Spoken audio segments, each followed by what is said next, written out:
ನಮಸ್ಕಾರ. ಹೋದ ಕೆಲವು ತಿಂಗಳಿಂದ ನಮ್ಮ ಬೆಳಗಾವಿ ನಗರದಲ್ಲಿ ಅಕ್ಕಾಪಡೆ ಒಂದು ಮಹಿಳೆಯರ ರಕ್ಷಣೆಗಾಗಿ ಒಂದು ಸ್ಪೆಷಲ್ ಯೂನಿಟ್ ಏನು ಮಾಡಲಾಗಿದೆ, ಅದು ಒಳ್ಳೆಯ ಕೆಲಸ ಮಾಡ್ತಾಯಿದೆ. ಇವರು ದಿನ 2 ಶಿಫ್ಟ್ನಲ್ಲಿ ಕೆಲಸ ಮಾಡ್ತಾರೆ. ಸ್ಕೂಲ್, ಕಾಲೇಜ್ ಮತ್ತು ಪಬ್ಲಿಕ್ ಪ್ಲೇಸಸ್ಗಳಲ್ಲಿ ಹೋಗಿ ಮಹಿಳೆಯರ ಸೇಫ್ಟಿ, ಮಕ್ಕಳ ಸೇಫ್ಟಿ, ಸೈಬರ್ ಸೇಫ್ಟಿ ಇದರ ಬಗ್ಗೆ ಅವರು ಅವೇರ್ನೆಸ್ ಪ್ರೋಗ್ರಾಮ್ ಮಾಡ್ತಾರೆ. ಈ 2-3 ತಿಂಗಳಲ್ಲಿ ಅವರು 70 ಸ್ಕೂಲ್ಸ್ಗೆ ಹೋಗಿ ಆಲ್ರೆಡಿ ಇದು ಅವೇರ್ನೆಸ್ ಕ್ಯಾಂಪೇನ್ ನಡೆದಿದ್ದಾರೆ. ಪಬ್ಲಿಕ್ ಪ್ಲೇಸಸ್ನಲ್ಲಿ ಕೂಡ ಬಸ್ ಸ್ಟ್ಯಾಂಡ್, ರೈಲ್ವೆ ಸ್ಟೇಷನಲ್ಲಿ 91 ಅವೇರ್ನೆಸ್ ಕ್ಯಾಂಪೇನ್ ಅವರು ಮಾಡಿದ್ದಾರೆ.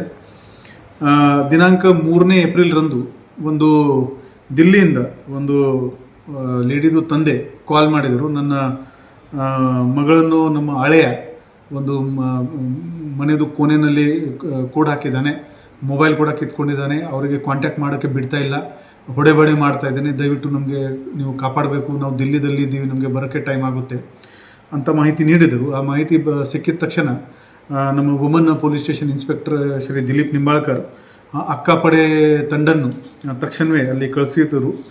ಅಲ್ಲಿ ಶ್ರೀಮತಿ ರುಕ್ಮಿಣಿ PSI, ಶ್ರೀಮತಿ ಕಡಲ್ಗಿ ಮಹಿಳಾ HC, ಶ್ರೀಮತಿ ಸ್ವಪ್ನ ಮಹಿಳಾ HC ಮತ್ತು ಶ್ರೀಮತಿ ರೂಪಶ್ರೀ ಮಹಿಳಾ HC ಮತ್ತು ಸಿದ್ದಪ್ಪ ಇವರು ನಮ್ಮದು ಆರ್ಮ್ಡ್ ಕಾನ್ಸ್ಟೇಬಲ್, ಇವರು ತಕ್ಷಣವೇ ಆ ಮನೆಗೆ ಭೇಟಿ ಮಾಡಿದ್ದಾರೆ. ಮತ್ತು ಆ ಫೋನ್ ಮೇಲೆ ನಮಗೇನು ಮಾಹಿತಿ ಸಿಕ್ಕಿತ್ತು, ಆ ನಿಜ ಇತ್ತು. ಆ ಗಂಡ ಫಸ್ಟ್ ಮನೆಯೇ ಓಪನ್ ಮಾಡ್ತಾ ಇರಲಿಲ್ಲ, ನಾವು ಪೊಲೀಸ್ ಇದ್ದೀವಿ ಅಂತ ಹೇಳಿದ ಮೇಲೆ ಅವನು ಮನೆ ಬಾಗಿಲು ಓಪನ್ ಮಾಡಿದ್ದಾನೆ. ತಕ್ಷಣವೇ ಇವರೆಲ್ಲ ರೂಮ್ ಚೆಕ್ ಮಾಡಿದರು. ಆ ಮಹಿಳೆ ನಿಜವಾಗ್ಲೂ ಒಂದು ರೂಮ್ನಲ್ಲಿ ಒಂದು ಲಾಕ್ ಇದ್ದರು. ಅವರಿಗೆ ರೆಸ್ಕ್ಯೂ ಮಾಡಿದ್ದಾರೆ. ಒಂದು ಚಿಕ್ಕ ಮಗು ಕೂಡ ಇತ್ತು ಅವ್ರ ಜೊತೆಗೆ. ಅವರಿಗೆ ರೆಸ್ಕ್ಯೂ ಮಾಡಿಕೊಂಡು ಅವರಿಗೆ ಮೆಡಿಕಲ್ ಎಕ್ಸಾಮಿನೇಷನ್ ಮಾಡಿಸಿದ್ದಾರೆ.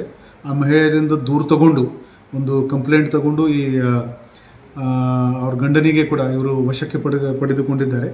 ಮತ್ತು ಆ ಮಹಿಳೆ ನಾನು ದಿಲ್ಲಿಗೆ ವಾಪಸ್ ಹೋಗ್ತೀನಿ ಅಂತ ಹೇಳಿದ ಮೇಲೆ ಅವರಿಗೆ ಏರ್ಪೋರ್ಟ್ವರೆಗೆ ಡ್ರಾಪ್ ಮಾಡೋದು ಕೆಲಸ ನಮ್ಮ ಅಕ್ಕಾಪಡೆದು ತಂಡ ಮಾಡಿದ್ದಾರೆ.